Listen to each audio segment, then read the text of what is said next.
नमस्कार मंडळी, मी आज तुम्हाला हरभरा भाजी कशी करायची ते सांगणार आहे. हरभरा भाजी करण्यासाठी मी हरभरा रात्रभर भिजत घातला होता आणि सकाळी उठून त्या हरभरा कुकरमध्ये घातला. तिथून पुढे 4-5 शिट्ट्या दिल्यानंतर असा व्हिडिओमध्ये दाखवल्यानंतर तो शिजला होता. ते झाल्यानंतर कढई गॅसवर ठेवून त्यामध्ये जिरं मोहरीची फोडणी दिली. ती तडतडल्यानंतर उभा चिरलेला कांदा घातला. लहान चिरून घातला तरी चालतो.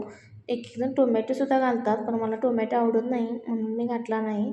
कांदा लवकर भाजण्यासाठी त्यात थोडे मीठ घातले.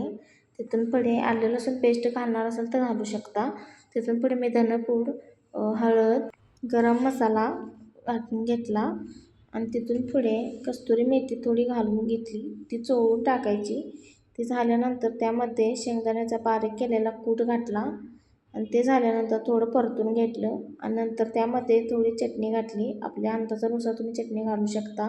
चटणी घालून घेतल्यानंतर तीसुद्धा परतली. चटणी थोडी तेलात भाजली की छान लागते. त्यामध्ये थोडी पाणी घातली व थोडीफार शिजून दिली व थोडेफार हलवून घेतले. नंतर मिश्रण घट्ट झाल्यानंतर त्यामध्ये हरभरा घातला व त्यामध्ये थोडे पाणी आणि कोथिंबीर घालून हरभऱ्याची भाजी तयार केली. ओके, बाय बाय मंडळी.